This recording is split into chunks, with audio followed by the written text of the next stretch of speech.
Halo Kamera Demi Masa, kembali lagi bersama Demi Masa. Pada kesempatan kali ini, Demi Masa akan membahas tentang naskah Wangsakerta yang berisi kisah terdetail tentang asal-usul Nusantara. Bagaimanakah isi dari naskah tersebut? Tidak usah berlama-lama lagi, langsung saja kita simak. Naskah Wangsakerta, khususnya Pustaka Raja-Raja Ibumi Nusantara, menyajikan sejarah yang lengkap, walaupun isinya penuh kontroversial. Bagaimana negeri kita menulis cerita tentang sejarah, kebudayaan awal kita mengenal kebiasaan tulis dan tutur untuk mengungkap asal-usulnya. Seringkali narasinya pun berbalut dengan mitos, sehingga isinya harus dikaji lebih lanjut oleh para peneliti. Pada tahun 1970-an, para ahli sejarah dan juga budaya terkejut dengan penemuan naskah Wangsakerta. Lantaran isinya yang begitu detail dan juga rinci menceritakan tentang sejarah Nusantara, dari peradaban purba hingga masa kerajaan Islam. Penelitian akan naskah tersebut masih berjalan hingga sampai sekarang. Salah satunya dalam buku Sunda Kala, cuplikan sejarah Sunda berdasarkan naskah-naskah Panitia Wangsakerta, Cirebon 2005, karya mendiang Ayat Rohaidi, filolog Universitas Indonesia. Dia menjabarkan Wangsakerta adalah nama pangeran yang pernah berkuasa di paruh akhir abad ke-17. Akan tetapi jarang orang yang menganalisnya sebagai sosok yang pernah hidup. Perihal naskah, sang pangeran tidak menulis sendirian.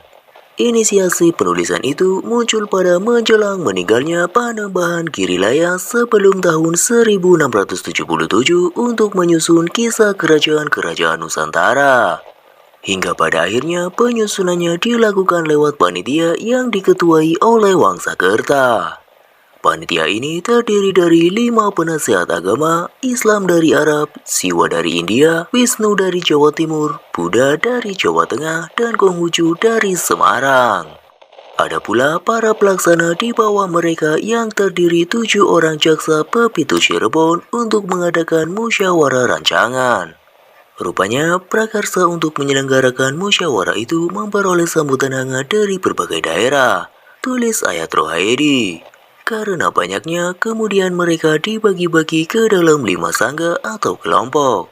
Kelima sangga itu terdiri dari para ahli dari hampir seluruh daerah di Nusantara sampai kawasan terpencil.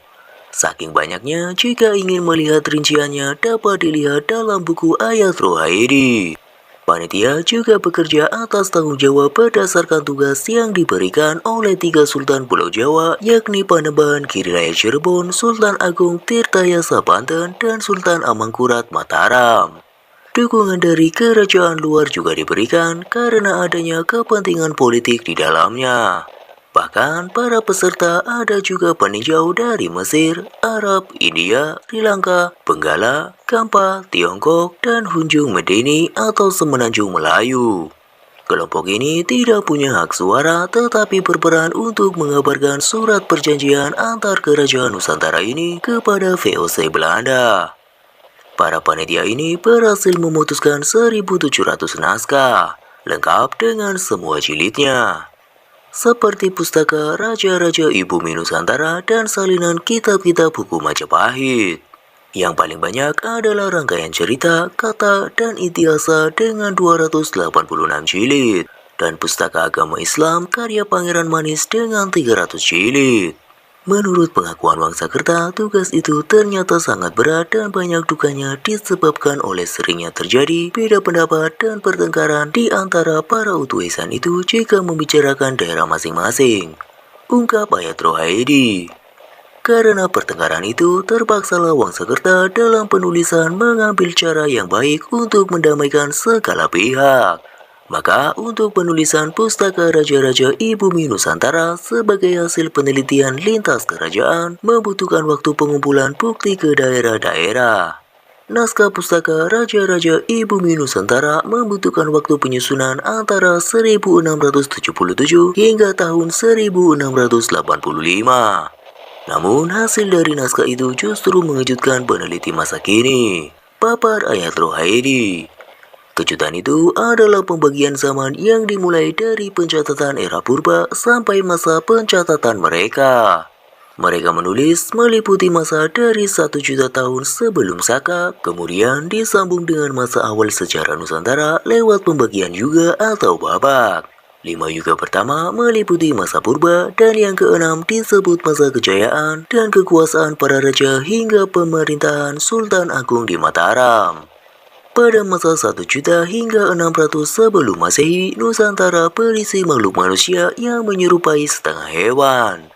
Di waktu yang sama, ada juga makhluk yang menyerupai kera tinggal di pepohonan, gua, gunung, dan di pinggir sungai yang suka membunuh sesama tanpa senjata. Cukup menarik penjelasan tentang manusia yang menyerupai kera telah ditulis pada abad ke-17 akhir. Mengingat pengetahuan manusia setengah kera atau manusia purba seperti itu baru mulai diungkap lewat teori evolusi yang dicetus oleh Charles Darwin dari Inggris 2 abad setelahnya.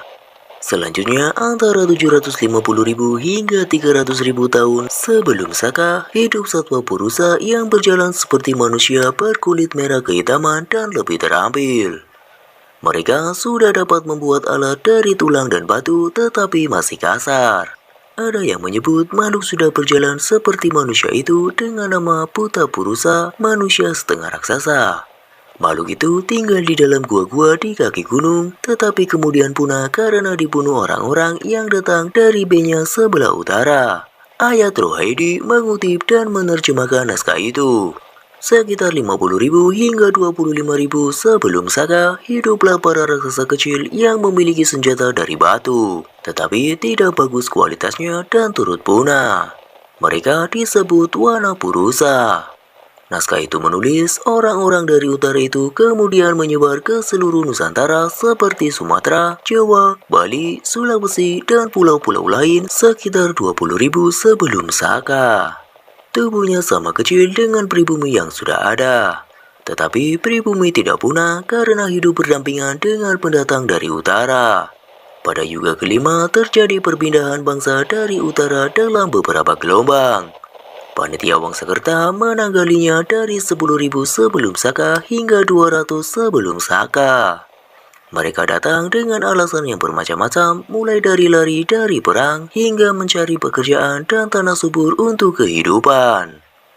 Naskah itu juga membuat peradaban kerajaan Nusantara lebih awal daripada yang diperkirakan para ahli sebelumnya. Dalam naskah itu menyebutkan beberapa tokoh sebelum Kutai dan Tarumanegara dan menyebut adanya kerajaan Salakanegara di abad pertama Masehi. Demikianlah kisah tentang naskah Wangsakerta yang berisi kisah terdetail tentang asal-usul Nusantara. Bagaimana menurut Kamra Dewi Masa? Jika Kamra Dewi Masa memiliki pendapatnya tersendiri, tulis saja di kolom komentar. Sampai jumpa di kisah-kisah selanjutnya.